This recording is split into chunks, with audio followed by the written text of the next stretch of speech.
Hello, and welcome to Of the People. After Saturday comes Sunday. And no, we are not talking about days of the week. What we are talking about is a proverb that basically says after Saturday comes Sunday, meaning after you get rid of the Jews, they're coming after the Christians next, right? That's what this means.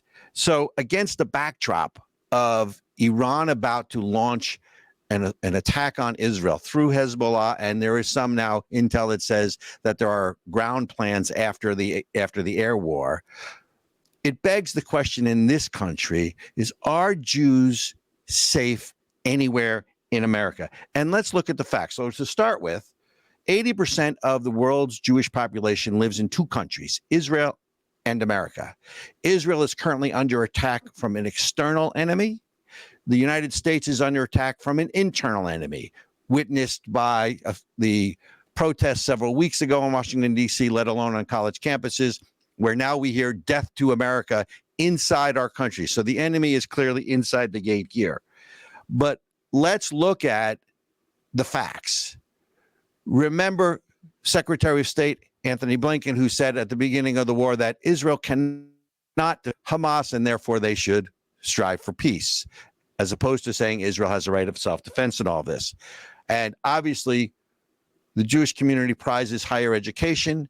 The Ivy League colleges, you saw, what was it, MIT, University of Pennsylvania, and Harvard, the presidents of each, who basically, when asked, is anti-Semitism, hate speech, parsed words like the Clintons used to, depends on what the meaning of the word is yet again. And there you see it. You keep going down this list. The United States was holding back weapons on Israel. They did not veto a UN General Assembly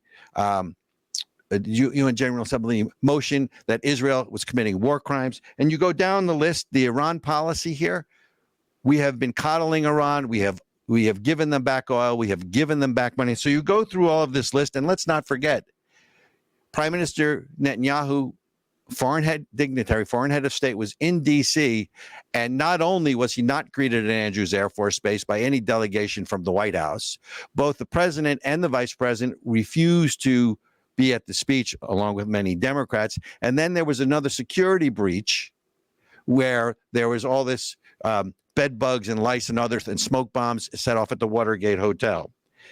Now you look at the proposed Harris-Walz ticket, and all I can tell you is if Donald Trump was the most pro-Israel president that America ever had, potentially Kamala Harris and Tim Walz are potentially the least or most pro-Hamas president and vice president that we would ever have in all of this.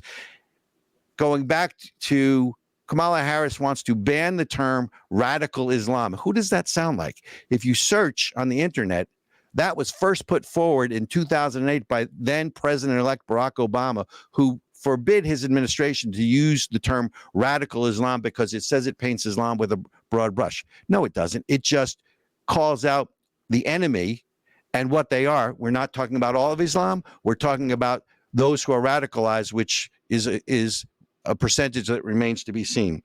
So at this point, you have to ask yourself, is it safe to be a Jew in America? I was at a conference some months ago and someone said, well, why do they hate the Jews? And my response was, they don't just hate the Jews. If they drive the Jews into the sea, because that's what it means, right? From the river to the sea, from the Jordan River to the Red Sea. If they drive the Jews into the sea, I asked that gentleman, I said, are you Christian? He said, yes. I said, you're next. The Jews are the tip of the spear. So it really begs the question is, are the golden years in this country for Jewish Americans over? Because I will tell you one thing, elections have consequences. At least something in this country has consequences. It seems nothing else does these days, right? And it really drives home the point that never again is now. And that's the monologue.